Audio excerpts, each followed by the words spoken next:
आपको आज gravitation chapter का सेकंड पार्ट 3 पॉइंट्स मैंने ऑलरेडी समझा दिए हैं। अब मैं 4th पॉइंट आपको समझाऊंगा।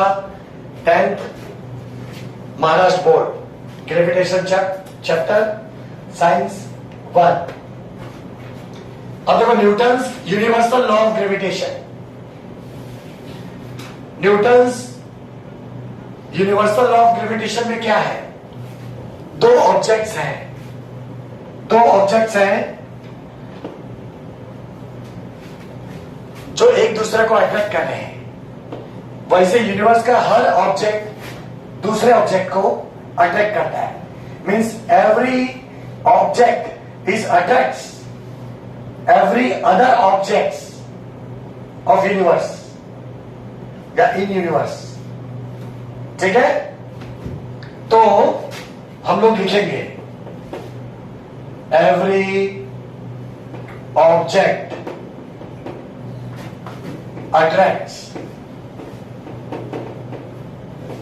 Every other objects with a particular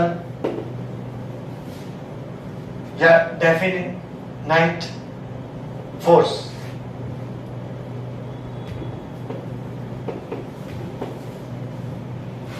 her particle, her atom, her object दूसरे ऑब्जेक्ट को एक फोर्स से अट्रैक्ट करता है। उसको हमने क्या ले लिया? F। और उस ऑब्जेक्ट को क्या ले लिया? मास ऑफ ऑब्जेक्ट को क्या ले लिया? m1 m2। Mass of object को क्या ले लिया हमने? वैसे तो मैंने बताया था कि real thing is what? Not only every object is attracted by other object with a force. हम लोग क्या बोलेंगे? Every particle of matter, every particle of an object is attract every other particle of matter within a force। ठीक है, every particle of matter attract other particle of matter. लेकिन हम लोग को वो ना करके ऐसा बताया गया कि every object attracts every other object with a particular force, या विद ए फोर्स भी लिख सकते हो, विद ए फोर्स। तो हम लोग ने एफ फोर्स ले लिया और m1 m2 क्या ले लिया? पार्टिकल। तो हम लोग यहां पे डिराइव करना है, तो हम लोग इसको लिखते हैं let m1 and m2 are masses of an objects। ठीक है, and their force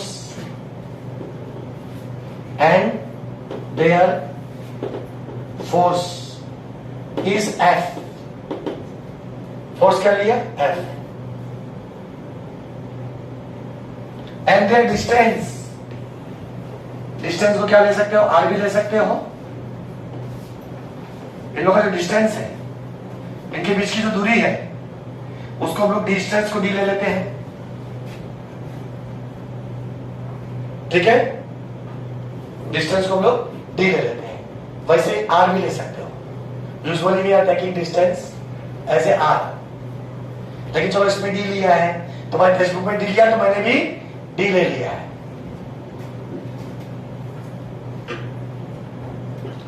देयर क्या डिस्टेंस इज D। ठीक है, सो force is, which type of force? Gravitational force is derived mathematically as follow। बराबर है? तो ये बन गया दोनों। अब हम लोग इस पर चलते हैं वापस से, जो बाकी रह गया था। Every object attract every other object with a force। Her object दूसरे ऑब्जेक्ट को एक फोर्स से अट्रैक्ट करता है, उस फोर्स को हमने एफ दिया। वो फोर्स क्या है? विच is directly proportional to product of their masses। मतलब वो दोनों फोर्स, दोनों मटेरियल M1 M2 या दोनों ऑब्जेक्ट एक दूसरे को एक फोर्स से अट्रैक्ट करते हैं, वो F है, और वो force is directly proportional, means gravitational force of each object is directly proportional to product of their masses. What are the masses? M1 and M2 are the masses. Product of their masses M1 into M2. Not understood? It is the symbol of proportion. Directly proportion.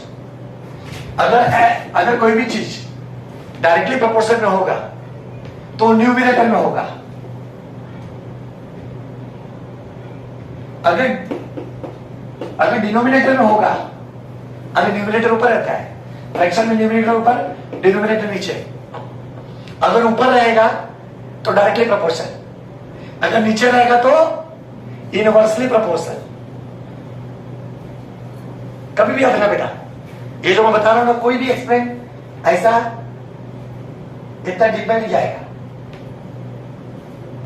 अगर ऊपर रहेगा ना तो directly proportion, अगर 1 करके नीचे आ गया ना इनवर्सली हो गया। ठीक है, इनवर्सली मतलब 1 मतलब डिनोमिनेटर में है, डायरेक्टली करेगा मतलब न्यूमिनेटर में ऊपर है। तो F is directly proportional to product of their masses. So what is the product? Product is product क्या है? मल्टीप्लीकेशन। किसका प्रोडक्ट? M1 और M2 का प्रोडक्ट। तो M1 into M2 क्या होगा? M1 M2। There is no need to put the sign of multiplication here। Product हो रहा है मतलब M1 M2, M1 M2 लिखा मतलब M1 into M2। तो F is directly proportional to product of their masses and inversely proportional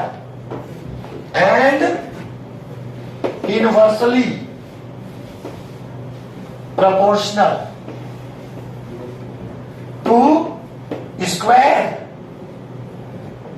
of distance between them। तो फिर अभी यहां पर क्या है? F is directly proportional to product of their masses and inversely proportional to inversely मतलब upon आ गया। मैंने पहले बोला था इनवर्सली किसके होता है? नीचे होता है, डिनोमिनेटर में होता है। किसके इनवर्सली प्रोपोर्शनल है? Inversely proportional to square of the distance. Distance क्या है? डिस्टेंस d है, उसका स्क्वायर d का स्क्वायर। आया? Directly proportional to product of their masses and inversely proportional to square of the distance between them. Inversely proportional मतलब नीचे आ गया, किसका? डिस्टेंस का square of the distance between them. And when we remove the sign of this proportion we have to put is equal to 0 is equal to g, sorry, if we remove the sign of this proportion we have to put is equal to g। हमेशा रखना where g is constant. जब भी proportion का sign हटाते हैं is equal to constant लगाते हैं, मैंने पहले बताया था, उसमें भी था हम लोग ने। देखो T square is directly proportional to R cube, Kepler's third law में, तो T square is equal to किया हम लोग ने, इज इक्वल टू कांस्टेंट। वहां पे कांस्टेंट क्या था? के था, K R cube. T square is equal to K R cube, तो वहां पे क्या था? के था, कांस्टेंट था। के इसलिए लिया क्योंकि कैप्लर है, कैप्लर डेफिनेट नाम डाल दिया के। अभी समझ में आ गया? लेकिन वो कांस्टेंट है, यहां पे जी कांस्टेंट है, ग्रेविटेशन की बात आ रही है। लेकिन इज इक्वल टू कांस्टेंट मतलब फिर हम लोग क्या कहते हैं लास्ट में? जब F proportional to 1 upon R square proof करने का था, तो हम लोगों ने क्या किया था, इज इक्वल टू कांस्टेंट हटा के क्या लगा दिया था, प्रोपोर्शन का साइन लगा दिया था। तो जब प्रोपोर्शन का साइन लगेगा तो इज इक्वल टू कांस्टेंट लगेगा, जब इज इक्वल टू कांस्टेंट लगेगा प्रोपोर्शन लगेगा। समझ गए? तो यहां पर प्रोपोर्शन हटाया, इज इक्वल टू जी आ गया, m1 m2 upon d square, where g is called constant, gravitational constant, gravitational constant. It is also known as universal constant.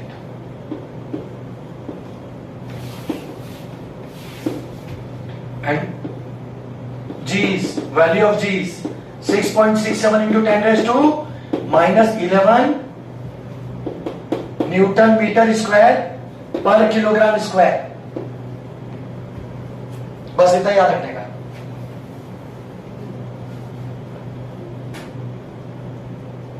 फिर से बताऊं, ध्यान से देखो, देखो मैंने पूरा बता दिया, समझ में आ गया आप लोग को? वापस बता रहा हूं, ध्यान से देखो, और उसको याद करके बच्चों को याद करो, इसको जैसे समझे नहीं याद करो, जैसे समझे याद करो। हमारे पास पढ़ाई के सिवा कुछ काम नहीं है, आप लोग का काम भी है, इससे आप कुछ भी बन सकते हो।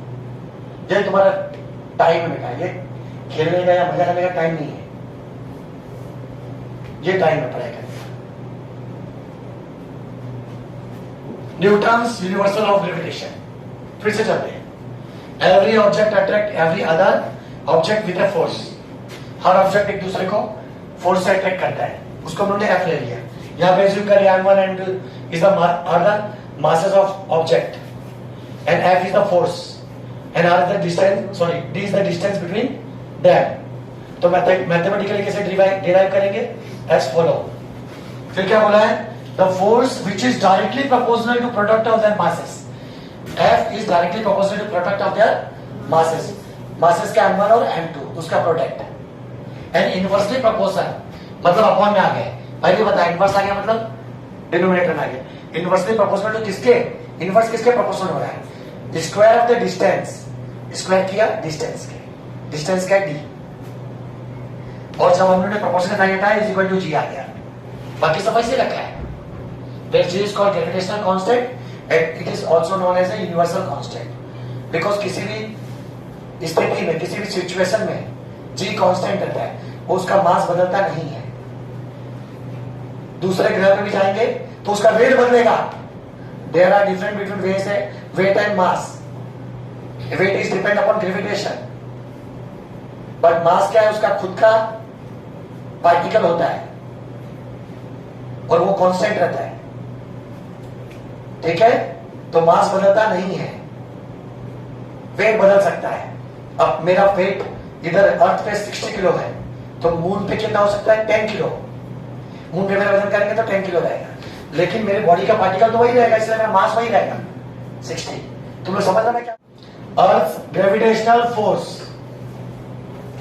देखो हम लोग को पता है कि अर्थ attract every object to vertically downward direction, लेकिन हम लोग को यह भी पता होना चाहिए कि the total mass of earth is in centre of earth.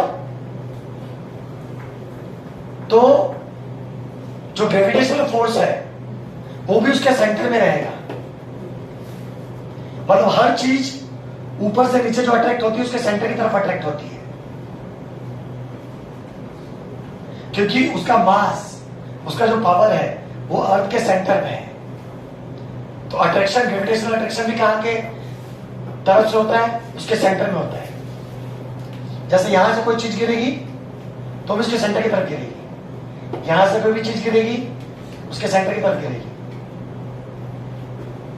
ऐसे नहीं ये नीचे गिर जाएगी, ये नीचे ऊपर नहीं है, पूरा ग्रेविटेशनल फोर्स चारों दिशाओं में जैसा है। तुम्हें समझ रहे हो मैं क्या बोल रहा हूं? ठीक है? वापस the earth attract every object near its toward itself. Earth हर चीज को उसके तरफ अट्रैक्ट करती है। कौन सा डायरेक्शन में अट्रैक्ट करती है? Vertically downward direction. Vertically downward मतलब ऊपर से नीचे की ओर अट्रैक्ट करती है। हर चीज ऊपर से नीचे की तरफ अट्रैक्ट होती है। ठीक है?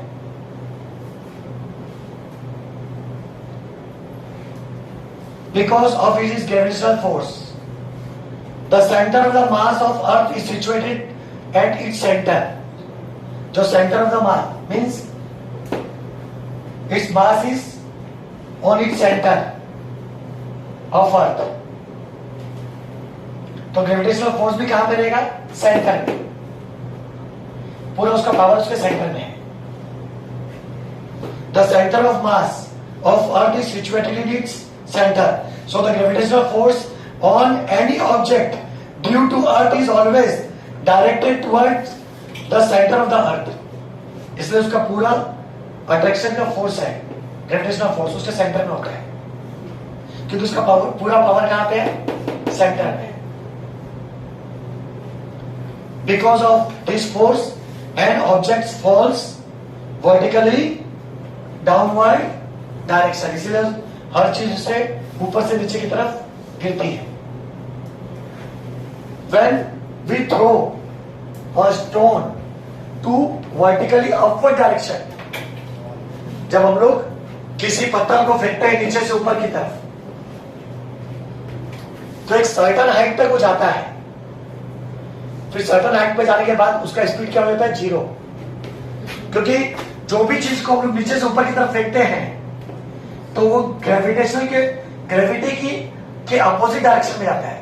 और जब वो कोई चीज ग्रेविटी के अपोजिट डायरेक्शन में जाता है तो ग्रेविटेशनल फोर्स जो ग्रेविटी है उसके अपोजिट जाता है, तो उसका एक्सेलरेशन कम होता है, तो -g हो जाता है। ऊपर से नीचे आते समय वो +g रहता है क्योंकि ग्रेविटी के डायरेक्शन में जा रहा है, और नीचे से ऊपर जाते समय वो ग्रेविटी के अपोजिट डायरेक्शन में जाता है, लेकिन उसको सेंटर फिर भी खींचते रहती है। तो एक सर्टन हाइट पे जाने के बाद पहले ऊपर जाएगा, फिर उसकी स्पीड थोड़ी कम ऐसा कम होते होते सर्टन हाइट पे उसकी स्पीड क्या हो जाएगी? 0। और 0 होने के बाद वो 1 सेकंड के 1000वां भाग के लिए रुकेगा, लेकिन रुकेगा जरूर। 1/1000 सेकंड के लिए रुकेगा, लेकिन रुकेगा। मतलब उसकी स्पीड 0 हो गई। फिर धीरे धीरे नीचे आएगा और उसके नीचे गिरते समय उसकी स्पीड बढ़ती जाएगी, क्योंकि एस्केलेशन लगा है उसमें, एस्केलेशन ड्यू टू ग्रेविटी। और वो पॉजिटिव है क्योंकि जिस डायरेक्शन में पत्थर आ रहा है उस डायरेक्शन में ग्रेविटी उसको खींच रही है, वर्टिकली डाउनवर्ड डायरेक्शन में, और फिर वो नीचे आ जाएगा। समझ गए? तो देखो क्या लिखा है अभी, जो मैंने बोला वही लिखा है। Similarly when we throw a stone vertically upward direction, एक पत्थर को वर्टिकली अपवर्ड डायरेक्शन में फेंका, this force tries to pull its down. कौन सा फोर्स उसको नीचे की तरफ खींचता है?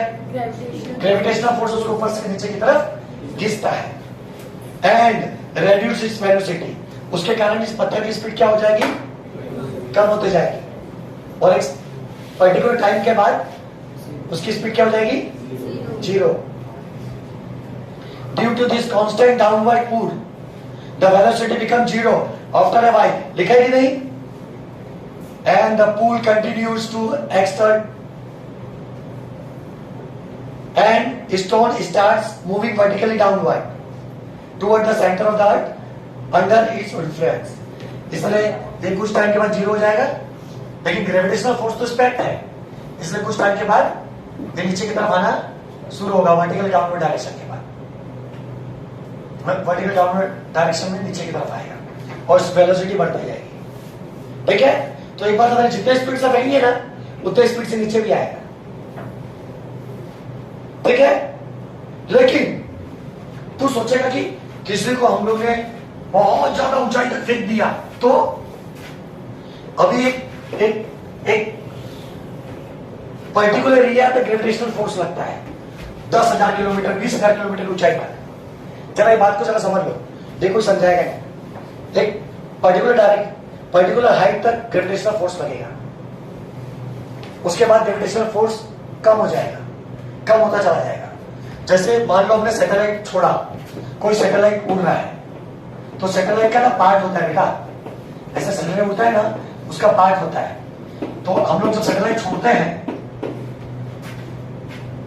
सरफेस अर्थ सरफेस से छोड़ते हैं, सैटेलाइट मिसाइल्स जो भी है, सैटेलाइट की बात करते हैं, मिसाइल जान, तो हम लोग जब वैसा सेम वहां रूल लगता है, प्रोजेक्टाइल मोशन सेम होता है। तो जब है ना हम लोग इसको छोड़ते हैं, तो इसके अंदर हमने फ्यूल बनाता है, फ्यूल, इसके अंदर फ्यूल बनाता है। जब हम उसको छोड़ते हैं ना बेटा, तो ये जाता है ऐसे, हमने ऐसा छोड़ा है, ऊपर जा रहा है, ऊपर जा रहा है, ऊपर जा रहा है, ऊपर जा रहा है, ठीक है। तो मान लो 10,000 किलोमीटर की ऊंचाई तक गया, 10,000 किलोमीटर की ऊंचाई तक, 10,000 किलोमीटर की ऊंचाई तक गया, तो इसका एक डब्बा निकल जाएगा। जैसे 3 पार्ट है, 1 2 3 ऐसे है, और ये ऐसा है। अब इसका ये पार्ट पूरा फ्यूल खत्म हो गया, तो ये पार्ट अलग हो जाएगा। फिर ये चालू है, और ये फिर ऊपर जा रहा है, ऊपर जा रहा है, ऊपर जा रहा है, फिर 20,000 किलोमीटर की ऊंचाई पे गया, तो ये भी निकल गया। और जब ये निकलेगा ना, तब तक ये यहाँ पे आ गया, 20,000 किलोमीटर ऊंचाई पे आ गया, और ग्रेविटेशनल जो अट्रैक्शन है उसको क्रॉस कर गया। ग्रेविटेशनल फोर्स का अट्रैक्शन है अर्थ का, उसको क्रॉस करके ऊपर चला गया, मान लेते हैं। अब नहीं लोग 20,000 किलोमीटर ऊंचाई कैसा है, 50 किलोमीटर ऊंचाई, 50,000 किलोमीटर ऊंचाई कैसा होगा, पर्टिकुलर तो नहीं बताया, लेकिन मान लेते हैं, वो सर्च करके मिल जाएगा।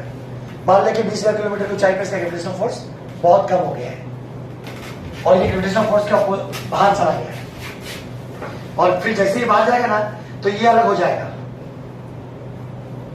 फिर ये ऐसा बाहर ये खड्डा में जाएगा, और बाहर जाने के बाद ये खुल जाएगा,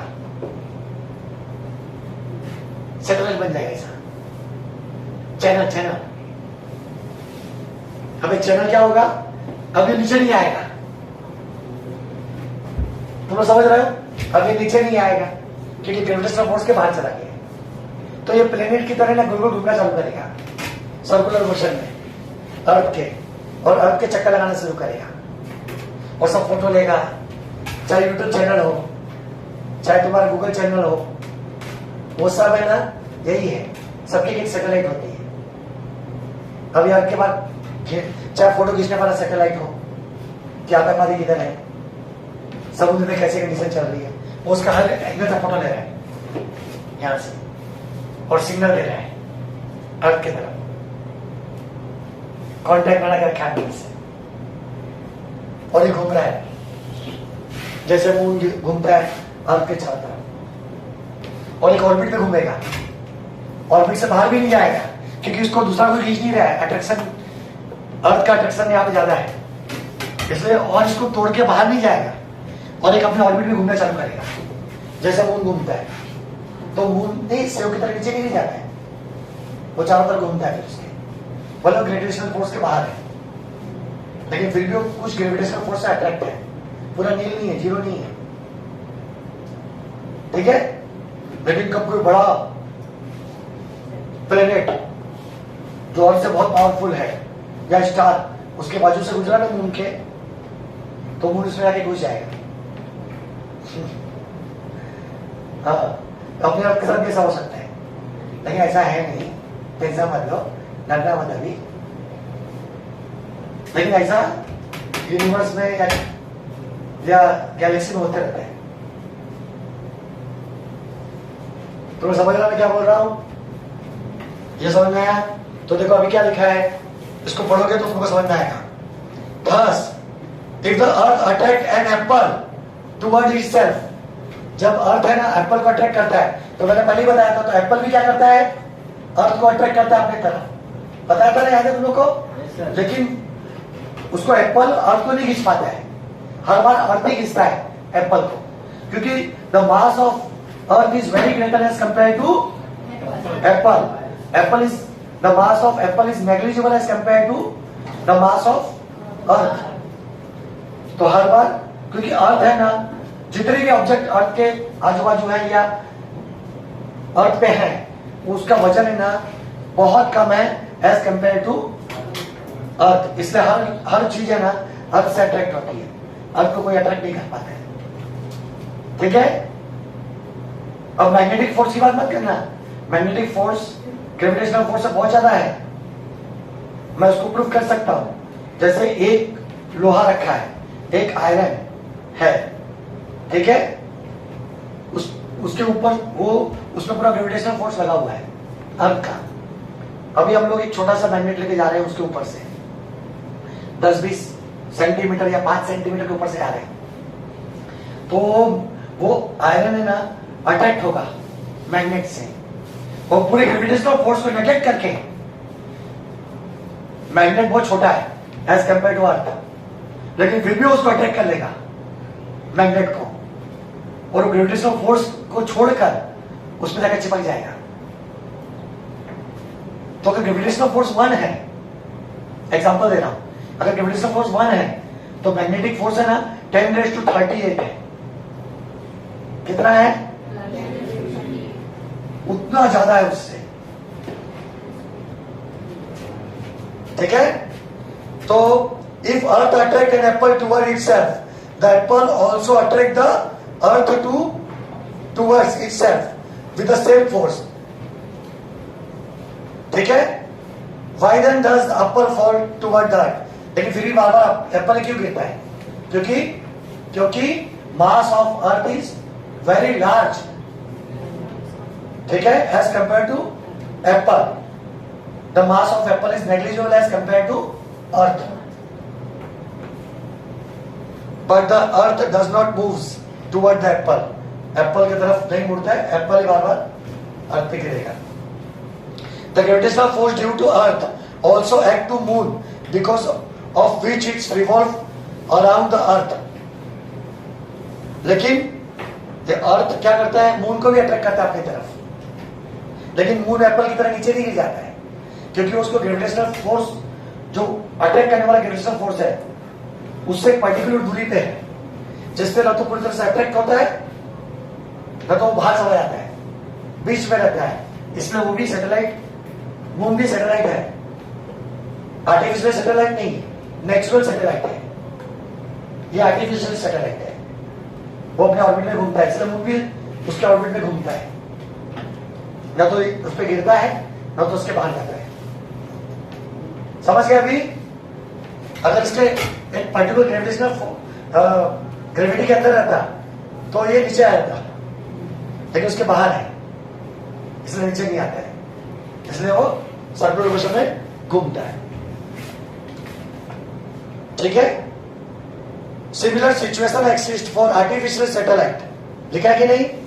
आर्टिफिशियल सैटेलाइट के लिए भी वही जो मैंने बताया, मून के जैसा लॉ लगता है।